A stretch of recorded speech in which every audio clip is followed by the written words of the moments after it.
سلام دوستانی عزیز، خوش آمدید به کانال تاچ کد. نام من شیراز. خوب دوستان، به کسانی که یکمین بار داخل این کانال میشوند، یکمین بار ویدیوی ما را تماشا میکنند، میخوام خاطر رسان بکنم که کانال تاچ کد یکی از کانال های می باشد. در اینجا ویدیوها در باره کد نویسی و پروگرام نویسی و در باره تکنولوژی گرفته می شود. خوب برادران، تصمیمم همین است که هر هفته یک نوار در باره این موضوعی که قید شد در آن موضوع ها و نوار بگیرم و در کانال بگذارم. خوب شخصانی که در باره تکنولوژی شغف دارند، میخوان تکنولوژی را بیاموزند، میتوانند کانال ما را تعقیب بکنند. خوب دوستان، در ویدیو پیشی گفته بودم که کسانی که میخوان پروگرام نویس شوند، پروگرامیست بشوند، باید راههای را هستند آنها را تعقیب بکنند. خوب یکی از آنها که پیش از پروگرامیست شدن باید شما قرار بدید در کدام ساحه میخواین پروگرام سازید. بعد از آن زبان‌های برنامه‌ریزی بودن، یعنی زبان‌های پروگرامیستی و مثل سی شارپ، جاوا، پیتون، فورتران، خوب ویژوال بیزیک، خوب مثل اینها زبان‌های برنامه‌ریزی هست. خوب دوستان، پیش از تماشای این ویدیو از شما خواهش می‌کنم که نوار پیشتره رو تماشا بکنید که در کانالم موجود هست. خوب دوستان، در اینترنت درباره زبان‌های برنامه‌ریزی با تاجیکی خیلی معلومات‌های کم هست. یک چند برادر ویدیوهای خود را گذاشتند، میتوانید از آنها نیز استفاده کنید. من خود تصمیم گرفتم که با همراهی شما یک کورس را از نول، یعنی از صفر سر کرده یک جای با شما پیش بریم. خوب دوستان، زبان برنامه ریزی که ما تعقیب میکنیم با همراه شما در این کورس، زبان برنامه ریزی سی شارپ می باشد. یعنی یکی از زبان هایی که در وقت های اخیر خیلی مشهور است، گویم خیلی مردم آن را استفاده میکنه. زبان برنامه ریزی سی شارپ میگن. ما این زبان برنامه ریزی را استفاده میکنیم. این کورس برای شخصانی می باشد که میخوان بازی بسازن، میخوان بازی های خود را برای تلفن های موبیلی، برای کامپیوترها بسازن. برای آنهاست در دوام این کورس ما پلتفرم هایی که خیلی مشهور است، پلتفرم یونیتی میگن، اون را استفاده خواهیم کرد. خوب با یونیتی و سی شارپ ما بازی ها خواهیم ساخت. خوب دوستان، پیش از همه گفتیم باید شما زبان سی شارپ کمی هم باشد. دانه کسانی که زبان برنامه‌ریزی سی شارپ نمیدونن که مشکل هم باشد، شما میتوانید در دوام این کورس بیاموزید زبان برنامه‌ریزی سی شارپ را. اگر که خواهید در خوبتر برنامه ریزین، پروگرام سازین، از شما خواهش میکنم زبان‌های برنامه‌ریزی را کمی هم باشد، زبان برنامه‌ریزی سی شارپ را بیاموزید و به این کورس شروع کنید. خوب دوستان، اینک میرویم سر میکنیم، آغاز میکنیم با پروگرام نویسی، با کد نویسی و در این درس که درس یکم میباشد در یونیتی، ما اول رفزنه یونیت، اینترفیس یونیتی رو کمی باید بدانیم، کمی شناسایی پیدا کنیم. در آنجا بعضی از معلومات ها است، بعضی از کنوب کاوگیم بوتون ها است که آنها رو باید بشناسیم برای استفاده آنها. یعنی پیش از استفاده کردن کمی هم معلومات داشته باشیم درباره رفزنه، درباره اینترفیس یونیتی. در دوام کورس با ما خیلی فایده آور می باشد. خوب دوستان، گپ رو کم میکنیم، اینک شروع می نماییم با کد نویسی و اسکچت کردن گویم یونیتی و ویژوال استودیو که اینها یک جای کار میکنه. ما دو پروگرام رو یک جای کار میکنه. خوب برادران، رفتیم. خوب دوستان، اینک در روی میز خود هستیم. برای که یکمین بار اگر شما یونیتی رو در کامپیوترتان ثبت کردن میخواهید، باید شما یونیت رو از اینترنت اسکچت کنید. خوب برای این کفایت است که ما در داخل گوگل، یعنی تنها دولت یونیتی گفته، یونیتی رو در کامپیوتر خود جایگیر کنیم. خوب برادران، دیدید دولت یونیتی گفتم، در قسم اول دولت یونیتی برآمد. این رو پخش میسازیم و بعد از آن به صفحه یونیتی میرویم. خوب در اینجا برادران چوز یور یونیتی و یا یونیتی، دولت یونیتی هاب گفته یک قسم هست. در اینجا دولت یونیتی هاب رو پخش مینماییم. خوب بعد از آن شما میتوانید یونیتی رو در کامپیوتر خود ثبت نمایید. خوب هنگامی که یونیتی در کامپیوترتان جایگیر می شود، پخش نمایید و داخل یونیتی شود. پس از آن در روی میز شما یک یونیتی هاب گفته یک قسم پیدا می شود که الحال در روی میز من نیست، چرا که در قفا است. خوب برادران، بعد از آن که یونیتی در قسم صفحه شما جایگیر می شود، شما در اینجا یک چند قسم هست و در اینجا پروژکت، در قسم پروژکت باشد پروگرام های شما موجود نیستن، چرا که من پیشتر با یونیتی کار کردم، برای همون در اینجا هستن. خوب اگر نباشد شما قسم اینستال گفته یک قسم هست در اینجا داخل اینجا میشه و شما باید یونیتی رو در کامپیوتر خود جا یونیتی هاب باشه یک جای است که در اینجا پروژکت هایی که شما می نویسید همه اون رو در یک جا نگاه می داره. یعنی بعد از 10 و یا 100 پروژکت نوشتن، پروژکت نو نوشتن، شما در داخل کامپیوتر خود جایهای آنها رو گم کردن تا ممکن است. برای همین یونیتی تکنولوژیز یک روزانه به ما پیشنهاد کرده است که یونیتی هاب میگن این را. در قسم یونیتی هاب تمام پروژکت هایی که ما در دوام استفاده یونیتی می نویسیم خود در اینجا جایگیرشان میکند. خوب برادران، گفتیم قسم اینستال میداره و در اینجا اد گفته در اینجا یونیتی ورسیون یونیتی رو انتخاب میکنه. خوب از همه لاتست اوفیشال ریلیز گفته در اینجا ورسیون های آخرین یونیتی جایگیر هستند. خوب یک از همه ورسیون آخری آن رو پخش میکنه و نکست. بعد از نکست رو پخش نمودن دوستان عزیز، خوب در اینجا شما برای یونیتی خود چی رو باید اسکچت کنید اون رو نشان میده. خوب اگر شما در کامپیوتر خود ویژوال استودیو رو یعنی ویژوال استودیو پیشتر اسکچت نکرده باشین، شما باید ویژوال استودیو رو نیز اسکچت بکنید. خوب این رو پخش مینماید. خوب اگر شما برای تلفن های موبیلی بازی ساختن میخواهید، خوب در اینجا قسم اندروید بول سپورت یعنی این قسم رو هر دو این رو نیز پخش خواهید کرد. با اینها با شما لازم اگر خواهید که با تلفن آی او اس یعنی با تلفن های مارک اپل بازی ها سازن تیار کنن، این رو نیز پخش میکنه. خوب من که برای آی او اس بازی ها نمیسازم، بر من لازم نیست. خوب این رو میتوانید در دوامی که یونیت رو استفاده میکنید باز میسکچت کرد. خوب اینها لازم نیست. باز قسم داکومنتیشن این قسم به ما لازم است. این همون چیزهایی که به یونیتی لازم هست اونها رو خود اسکچت میکنه. بعد از اون قسم نکست رو پاس میکنید. خوب یونیتی بعد از در این قسم اینستالز به شما خوب میتوانید تماشا کرد یونیتی رو اسکچت میکند. خوب بعد از اسکچت کردن دوستان با مثل همین یونیتی که من اسکچت کردم یک جای پیدا می شود. خوب بعد از آن با قسم پروژکت میگذاریم دوستان. در قسم پروژکت در اینجا ما پروژکت هایی که میسازیم در اون پروژکت ها رو میبینیم. خوب نیو گفته یک پروژکت نو رو آغاز میکنیم. خوب اینک دوستان در اینجا شما میتونید 2D و یعنی 2D و 3D with extras گفته یعنی با ما یک چند انتخاب های دیگرگون میده. خوب بر ما قسم 3Dش لازم است. خوب 3D گفته در این قسم باشد پروژکت نیم یعنی نام پروژکتی که خود میخوایم ساخت آن رو میگذاریم. در اینجا باشه در قسم لوکیشن باشه جایی که پروژکت های ما سخرانید میشوند در اونجاست. خوب در اینجا درس یک گفته یک نام میدی هم به پروژکت. خوب لوکیشن باشد در قسم یونیت پروژکتس گفته یک جای است، یک فایل است، در آنجا جایگیر میشن پروژکت های من. خوب درس یک گفته کریت میگم یعنی بساز. خوب یونیتی آغاز شده استفاده است که منتظر میشویم. اگر شما یکمی مراتب یونیتی رو شاید بسیارتر منتظر شدن تا ممکن است.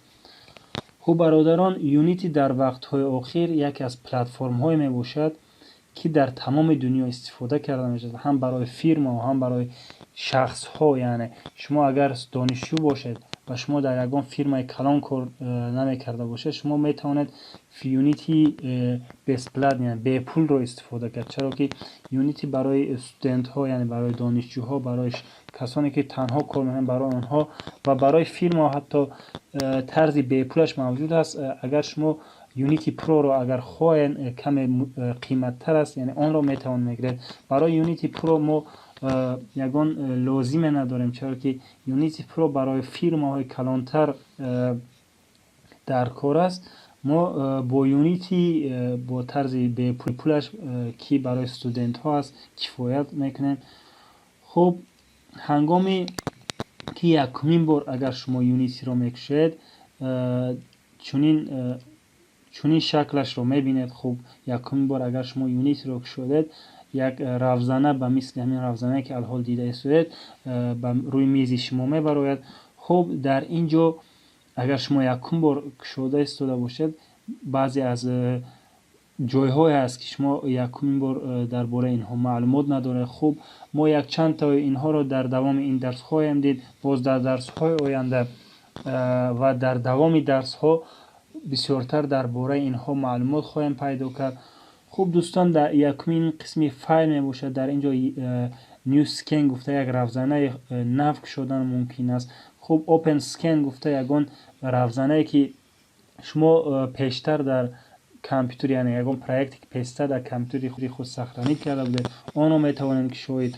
خب در قسم ادیت باشد در اینجا خب می توانید اگر یگان پروفیل شده باشین با پروفیل خود رو اینها اینقدر لازم نیست، تنها که معلومات داشته باشین کفایت هست. دوستان قسم اساس باشد در اینجا هر چیزی که ما در این روی میز استفاده میبریم این اونها اسید نام دارن، اینها رو نیز میبینید. خوب در اینجا یک کلاسور هست، دیدید یک فایل هست در داخل این فایل که اسید نام دارد، دیگر فایل ها موجود است. خوب تمام اون فایل ها، تمام اون جزءهایی که ما در روی میز میمونه میگذاریم آنها اسید نام دارن. خب اینجا باشه سکن است. خوب برادران در اینجا یک کامera هست. خوب خیلی که میبینید من کامرای خود رو میتونم جایش رو عوض کنم به این سو یا که به طرز X و به طرز Y یعنی بالا و پایین کنم، به طرز Z یعنی گفتیم ما بازی های 3D ساخته استیم، برای همین X Y Z سه قسم است. خب در اینجا تنها کامera است. کامera برای چیست؟ کامera برای آن است که ما رافزانه خود یعنی سکن، اینجا این قسم سکن است، اینجا رو ببینیم. و خب در اینجا میبینید کامera رو چخیلی که هم در اینجا قبیدن میتونم با در قسمی سامپل سکن گفته یک قسمی دیگر هست در داخل سامپل سکن یعنی همین قسمی ما چی بوده است؟ مین کامera یعنی این کامera که الان دیده هستیم و دیرکشن لایت. این دیرکشن لایت باشه دوستان عزیز با سکنی که ما استفاده میبریم اونجا روشنی میده، یعنی یک لامپوشکه گویم اینجا یک خانه گویم، یک خانه ما هست، در کوشه یک خانه ما کامera هست، در اونجا باشد باز لامپوشکه است گویم. خب این دیرکشن لایت باشد همون هست، ما میتونیم جای لامپوشکه خود را عوض کنیم با X Y Z. خب بعد از آن دوستان عزیز باز هست بعد از ساختن پروژه مثال این قسمی راستی ماوسی خود را پخش نمایید در اینجا 3D object گفته یک قسمش. خوب در اینجا یک کوب میسازیم، خیلی که دیدید دوستان عزیز یک کوب ساختم و کوب رو میتونم با طرز X Y و Z حرکت بدیم، خیلی که شما دیده سوه. و باز دوستان عزیز در این قسمی بالا خیلی که میبینید کنوپکا ها هستند. خب اینها با چی کار میآیند؟ خب یکمین این هند میباشد یعنی یک دست، ما میتونیم سکنی خود را تماما قبایم حرکت بدارانیم. خب با این سو از طرف راست چپ خیلی که معقول است بر ما. خب بعد از آن در قسم دوم باشد برای قپیدن است، گفتیم برای X Y Z حرکت دادنی اوبجکت های خود، یعنی اینها یک اوبجکت هستند، یعنی هر چیزی که در اینجا هست یک اشیا است گویم با تاجیکی. خب اینها یک اشیا هستند، هر چیزی که ما در داخل اینجا میبینیم مثال کوب هست و یا یگان سایلندر هست، اینا همه این یک ابژه نام دارن. خب ابژه خود رو گفتیم در این قسم دوم به طرف X Y Z حرکت میدیم. خوب در قسم سومش باشد دوستان عزیز در اینجا میتونیم ابژه خود رو به هر طرف تا بدیم، فقط به X Y Z نه و چه خیلی که ما رو معقول است همون طرف میتونیم ابژه خود رو بقپیم. خوب به هر طرف تا بدیم چه خیلی معقول است، این طرف باید میتونیم اون رو جایگیر بکنیم. خوب در قسم سومش باشد دوستان عزیز ما با طرز X Y Z ابژه خود رو به دو طرف میتونیم کلان بدیم دوستان عزیز. خوب در این قسم خیلی که دیدید فقط سینی بالا و پایین میکردیم. در قسم چهارم باشد ما میتوانیم یعنی سایزی ابژه خود رو کلان و خورد کنیم. خوب این برای هر یک ابژه تعلق دارد دوستان عزیز. خیلی که میبینید خیلی که مرا معقول است میتوانم و مقداری که مرا لازم است میتوانم کلان خرد کنم. خوب در قسم پنجم باشه دوستان عزیز، باز برعکس قسم چهارم خیلی که او کلان میکرد بعد خیلی که میبینید با ایکس ی زد کلان میکنه دو طرفه. در اینجا باشد ما با دو طرف یعنی با طرف بالا و پایین میتونه ابژه خود رو کلان کرد عوض داد. خوب اینها رو دانستن بر ما کفایت است. خوب در این قسم خیلی که میبینید من ابژه خود رو به هر طرفی که مرا معقول است میبرم و یا توب میدیم خیلی که مرا معقول است. خوب در این قسم خیلی که در هر دو این قسم خیلی که در اینجا باشد وظیفه هر دو اون رو به یک جا میکند. خوب در اینجا چیزی نیست. خوب گفتم این قسم برای جای عوض کنی و برای حرکت دادن ابژکت ما می باشد. خوب اینجا رو آموختیم. در اینجا باشد دوستان عزیز قسم سنتر یعنی جایگیر، یعنی در کجای اسکن یعنی در کجای اکران ما جایگیر شده است آن را نشون میده. سنتر گفته یعنی در مرکز جایی که کامرای ما میبینه در همون مرکزش جایگیر شده است. خب باز در این قسم جای ها هستن دوستان از این رو هنگام پخش نمودن ما طرز کارکردی خود را یعنی پروژکتی ما کار میکنند اون رو میخوایم دید. خوب در اینجا باشد قسم استاپ هست. خب البته ما در اسکن خود هیچ چیزی نداریم برای دوستان هنگام کار فرمودن کامرای ما با دیگر سو نظر کرده است. خیلی که میبینید کامرای ما ابژکت های ما رو نشانه میده برای ما در رفزنه خود هیچ چیزی رو نمیبینیم.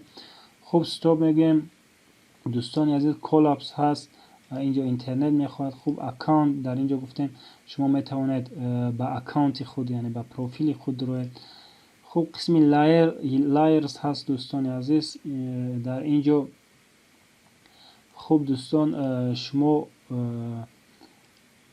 خوب اینجا در آینده من این رو میخوام فهمونم. خوب در قسمی دفالت باشد دوستان عزیز در اینجا شما رفزنه خود رو خیلی که به شما پسند است میتوانید همون طرح 2x3 گفته یعنی 2x3 چنین یک رفزنه به نظر میاد یا که دورت سپلیت گفته با 4 قسم رفزنه ما جدا می شود. هر خیلی که من رو پسند است دفالت گویم اگر یعنی خیلی که یکمین بار پروژکت شما شده می شود همون طرف نشان میدهد. خب باز تول هست قسم تول چنین رفزنه خواهیم دید. باز یک قسمی واید هست دوستان عزیز این چنین اگر به شما پسند است میتونید چنین کار کرد. خب بر من قسمی دیفالت معقول یعنی خیلی که اولین بار شده شد همون طرح معقول است من پروژکت خود رو میکنم. خوب باز از اینجا اگر چیزها رو اگر شما میخواهید جایشان رو عوض کنید مثلا کنسول هست. خب من این رو میخوام یگان جای دیگر برم هر جایی که میبرم باز آورده و جایش موندن میتوانم. خب اگر من گویم این قسم رو در اینجا دیدن میخواهم قسمی هیرارشی رو گرفته دیگر جا میارم در اینجا میمونم و یا در جایش میمونم. چه خیلی که بر من پسند است میتوانم یونیتی رو چنین آماده خواهم کرد.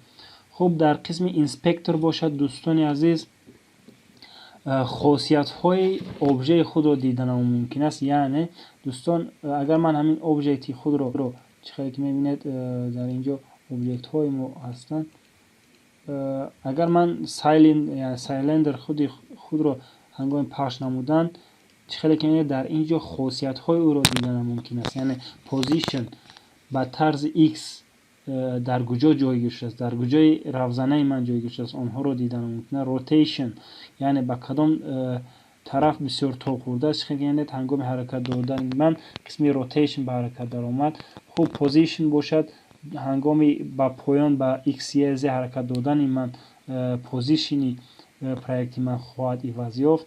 خوب دوستان عزیز در قسم سکیل باشد ایکس ی زد اینجا برای توپ دادن هست. خوب این رو در آینده خواهیم دید.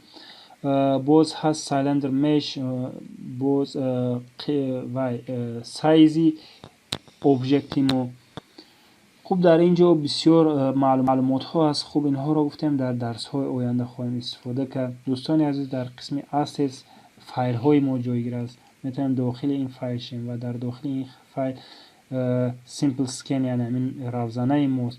خوب بود و قسم asset در میگه میتوانیم create گفته یک فایل نام بسازیم و هر چیزی که معقول است با فایل آن نامگذاری کرد و در داخل فایل خود میتوانیم باز اوبجکت های نو کریت گفته یگان اوبجکت نو سازیم. خوب دوستان، باز قسمی اساس باشه دوستان برای ما چی آسانی ها میسازه درباره اون میخوام بحث کنم. خوب در قسم فایل دوستان ما میتونیم فایل های زیاد بسازیم و در آینده مثال یک فایل میسازم میگم حرکت برای حرکت گفته یک فایل ساختم. در این قسم تنها کد ها و چیزهایی که میسازم که بر تنها اوبجکت های مرا به طرف راست چپ و بالا و پایین حرکت بدهد. خوب حرکت گفته باز یک سی شارپ سکریپت ساختم. خوب دوستان مشکل نیست، قسم راست ماوس خود رو پاس کنیم کریت گفته سی شارپ سکریپت گفته یعنی یک فایل سی شارپ خواهیم ساخت که در درس آینده درباره اون میخوام بحث کنم.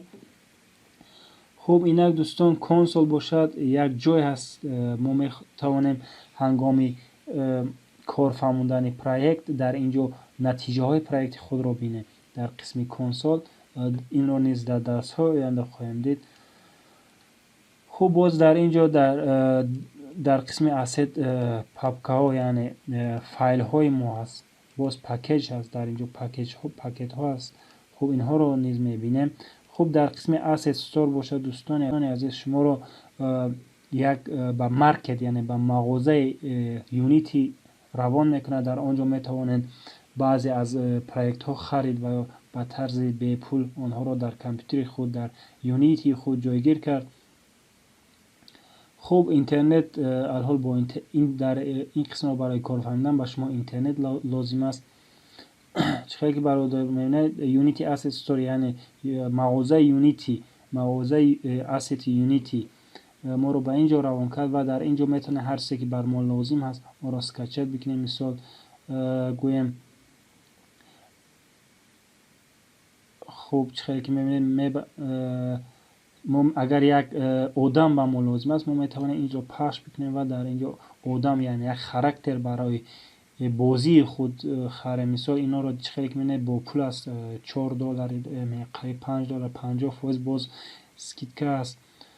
خب باز چونین نمودهای بی پولش موجود است. ما در دوام این درس چیزهای با پول را استفاده نمیبریم. دیده چه که $12.5 هست.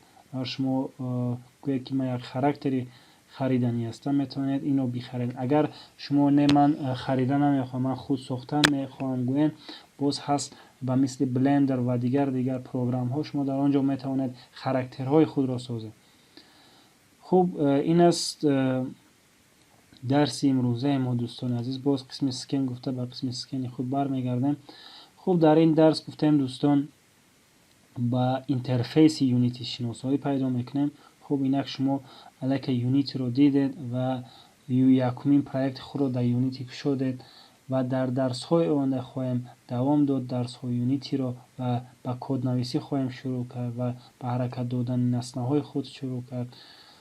خوب تشکر زیاد دوستان عزیز. خدا حافظ.